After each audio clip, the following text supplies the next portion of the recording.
attacked inside CHOP, the protest zone in Seattle. An independent journalist was assaulted for trying to find out what's really going on.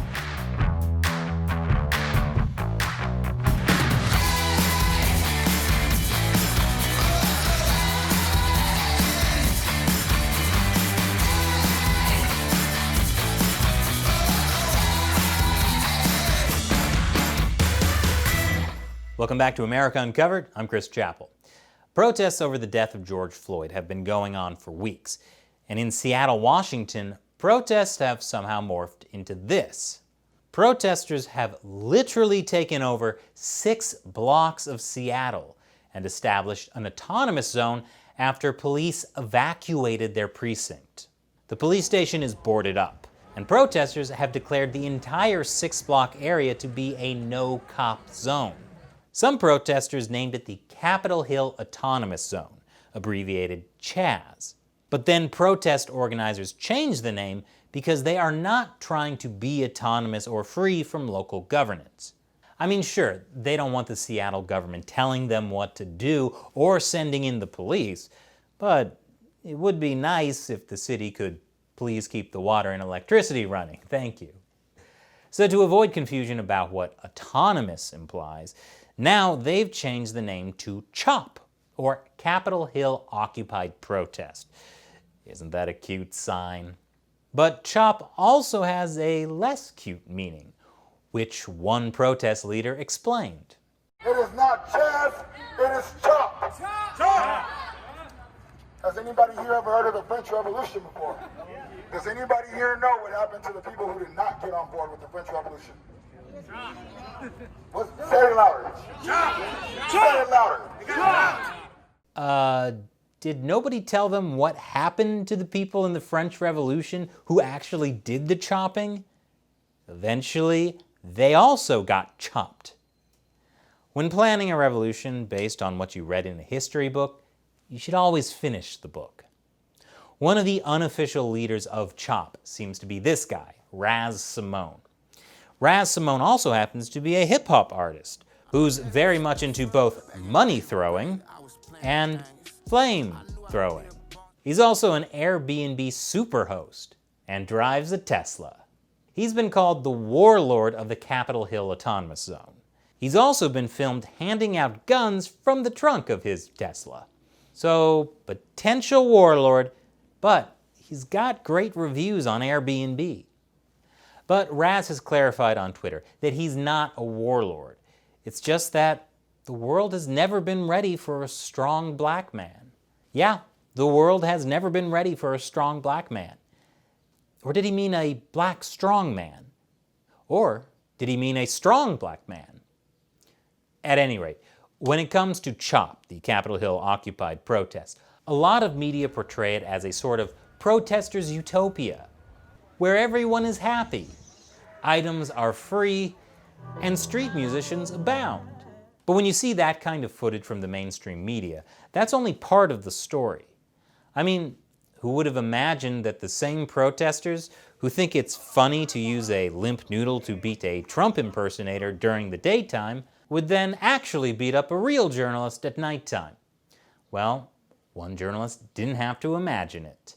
Kalen D'Almeida is a field reporter and the co-founder of Scriberr News. He joins me now over Skype to talk about how he was assaulted by members of Raz's crew late Sunday night. Kalen, thanks for joining me. Thanks for having me on, Chris. So you spent 2 days at CHOP. First, tell me what you observed there during the daytime. Well, during the day, it's almost like a street festival. They have free water, free Gatorade. They give out snacks. Almost looks like your pantry from when you were a kid. There's music, there's DJs, people sitting in circles, smoking pot.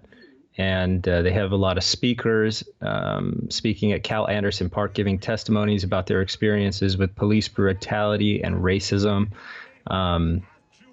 And people on megaphones, and just tourists almost come to see the chaos and the strange people that you find at something like that. So is that what you thought you'd see there? My initial thoughts about going were that it could be dangerous. It wasn't what I thought it was going to be when I got there. I was a little on edge entering the first time. I thought there would be armed guards standing at the barriers and ID checkpoints, and them trying to figure out who's coming in and who's leaving and things like that. It wasn't like that during the day, and it wasn't like that during the night either. They weren't really trying to monitor who was in there, and I think they sort of knew. At least those who were sort of monitoring the area, John Brown Gun Club and Raz and his crew, they kind of monitor social media, and they, try to keep out the people who are reporting on what's actually going on. When you get in there, you just notice that it's really chaotic. And there's graffiti everywhere. Well, you mentioned this gun club, John Brown Gun Club. Who I haven't heard much about them. Who are they? John Brown Gun Club is the armed, militant arm of the anti-fascist movement. Antifa? Yeah. And so how did they factor into this? They're essentially running security. What do you think of how the media has been covering CHOP? I think there's been quite a bit of information left out in general. It seems like only conservative outlets, right-wing outlets are really covering it accurately, and independent journalists are the ones that are there, like myself. But I did see mainstream media come out with their huge cameras and interview Raz and interview a few other people and talk to people during the day. So most of the opinion or most of the reporting that you're going to find out there is going to be from during the day, which is when it's peaceful. There's a lot of people who are just there in support of unity, and that's not the full story of the people that are there and the people patrolling and threatening people and threatening journalists and attacking people and destroying property. So there's always more that they're not getting. You mentioned the atmosphere changed at night. What happened? At night, a majority of people leave because it's just nighttime. And they saw everything they had to see during the day, so people leave. And the only people who are left are the security, and that's run by, again, John Brown Gun Club and Raz and whoever, he's giving orders to. For the most part, there isn't much happening. It's just them, and they're there. So if you're walking around and you make eye contact a little bit too much, or you seem like maybe if you look like you're not comfortable there, you might stand out. And from what I've observed, they sort of know who's who, despite them being dressed in black bloc. Everyone, for the most part, that's running security, apart from my assailant, who wasn't wearing any sort of head covering or mask or anything like that. But well, let's get to that. On late Sunday night, you tried to film Raz Simone and his crew. So what happened? Well, essentially, I was sitting on a couch with Jack Pasobeg and his brother Kevin, and I had my camera phone set on Raz, who was in the middle of an intersection with a group of people, and Jack was behind me, and he had been posting to his timeline on Twitter.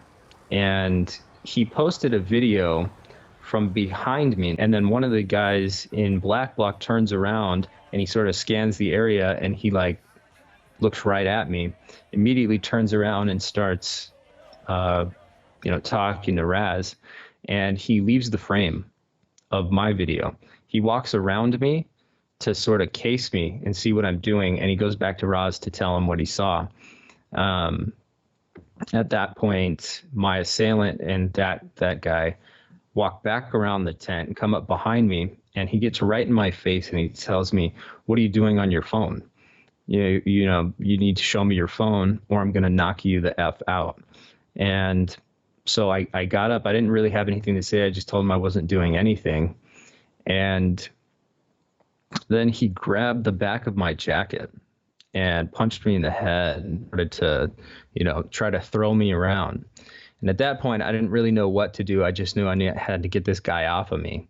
And I was yelling and pleading for help with, the people who started to gather. There were people there. Not everyone is dangerous. And there are still people there who, would take the position of like, well, why are you doing this to this guy? What did he do? And I looked at this. There was a tall guy. He could have been a linebacker. That's how big he was. But I looked right in his eyes and I said, "Get this guy off of me." And eventually somebody got him off of me. And so I started to run out of the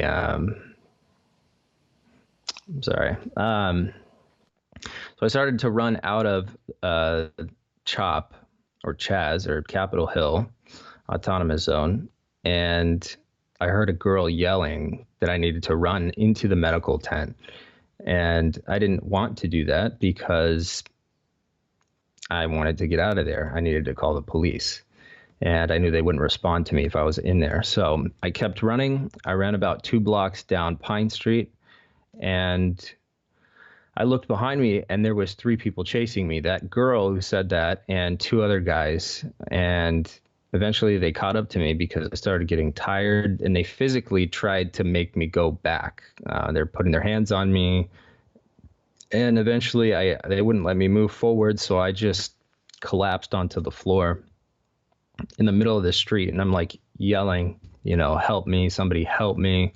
And cars are kind of driving past and people are coming out of their balconies and telling me that I need to run. And I think all the commotion that I was making sort of got them to let up off of me, because now there are people paying attention who they're not in CHOP anymore. And so once they got off of me, I called 911. I started running again. And that girl had told me, I told you to go to the medical tent for interrogation, which is very strange. Typically what happens in medical tents. Yeah, go to the medical tent for interrogation because you're trying to steal security plans. That's what you said, security plans? Yeah.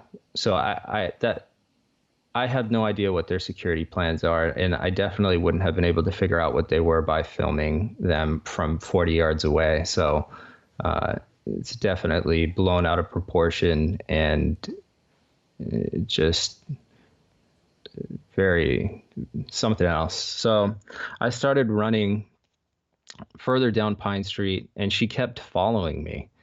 And once I got to I believe the street's called Boren, Boren. There's a freeway overpass, and I turned around, and she wasn't there anymore. I guess she had turned back, but I had been on the phone with SPD for like 4 or 5 minutes at that point.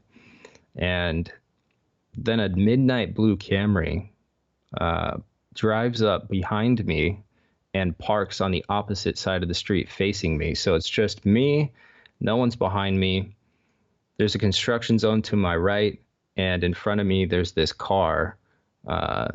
And so I hopped over these 2 construction fences down into the construction zone.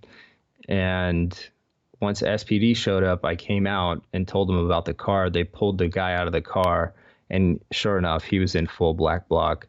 And he told them he was running security for something, which I thought was false, just because all the businesses in the area had boarded up windows and were closed. So They ended up escorting me back home or back to the hotel, but it took a long time to get out of there and to get safe.